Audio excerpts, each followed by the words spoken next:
ஆதவ் வந்து கண்டதை வளருவார். குரான் மேலே சத்தியம் தெரியுமா? குரான் மேலே யார் சத்தியம் பண்ணுவா? முஸ்லீம்கள் தானே பண்ண முடியும். என் புள்ள மேலே சத்தியம்னு நான் தானே பண்ண முடியும். பக்கத்து வீட்டு புள்ள மேலே நான் சத்தியம் பண்ண முடியுமா? இவர் அந்த வேலையை தானே பண்ணார். நாளிலேருந்து குடிக்கவே மாட்டேன்டி, இவ்வளோ நாளாக நான் பண்ணிட்டேன், தப்பு பண்ணிட்டேன், இது சத்தியமாக பக்கத்து வீட்டு புள்ள மேலே சத்தியம்னா, அட பைத்தியக்கார மனுஷா, அந்த குழந்தை மேலே சத்தியம் பண்ணுற அப்படின்னு பொண்டாடி கேட்குமா? கேட்காதா? இந்த வேலையை தானே அவர் பண்ணார்.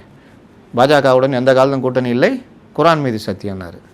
இந்த மாதிரி காமெடிலாம் பண்ணுவார் அவர். இந்த காமெடியில் ஒன்று தான் ரஜினிகாந்துக்கு திமுக அழுத்தம் கொடுத்ததுன்னு. ஆக்சுவலாக ரஜினிக்கெலாம் யாரும் அழுத்தம் கொடுக்கவே முடியாது. ரஜினி முடிவெடுத்தது தான். வேணானா நோனா நோ தான் ரஜினிகிட்டலாம். அவருக்கு ஒரு ஆசை இருந்தது. எம்ஜிஆர் இது ஜெயலலிதா இறந்தவுடன் கலைஞர் ஓய்வில் போனோன்னா அவருக்கு ஒரு ஆசை இருந்தது, நம்ம வந்துடலாம் அப்படின்னு.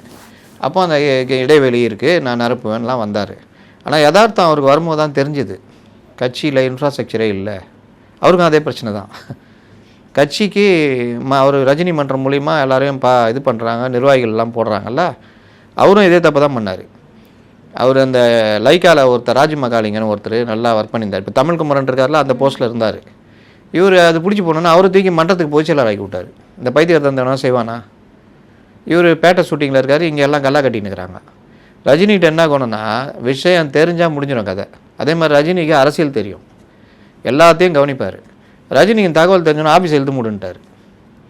ராஜ்மகாலிங்க இதோட என் கண்ணிலே படணும். அன்றைக்கி போன ராஜ்மகாலிங்க தானே, எங்கேயாவது பார்த்தீங்களா ராஜ்மகாலிங்கிற கேரக்டர்? நீங்கள் நெட்டில் போட்டு பாருங்கள், ரஜினி ராஜ்மகாலிங்கன்னா இருப்பார் ராஜ்மகாலிங்க. அதுக்கப்புறம் ரஜினி கண்ணில் படல, எங்கேயுமே வரல ராஜ்மகாலிங்கம். இன்னொரு ஒருத்தர் இளவரசன் ஒருத்தந்தார், அவரையும் ஒழுங்காக போய் மேனேஜர் ரூமில் உட்காரு, வரவே கூடாதுட்டார், மன்றத்தை கழிச்சு விட்டார், அந்த இதை நிறுத்திட்டார். அதுக்கு பிறகு ஷூட்டிங்கு ஹைதராபாத் போகும்போது அவருக்கு கொஞ்சம் உணவு செரிமான பிரச்சனைலாம் வந்த பொழுது கொரோனா வர்ற மாதிரி, கொரோனாவுடைய உச்சம் அப்போ அவர் பார்த்து, இதுக்கப்புறம் அந்த பீரியடு வந்து கொரோனா பீரியடில் தான் இது பிரச்சாரமே நடந்தது. இவருக்கு 2 கிட்னி இது பண்ணியிருக்காங்க, பெரிய சிக்கலாகிடுன்ட்டு அரசியல் முடிவை இவர் தள்ளி வச்சிட்டாரு. இன்னொன்று, அவருக்கு ரசிகர்கள் பணம் செலவழிச்சு இது அவருக்கு பிடிக்கல.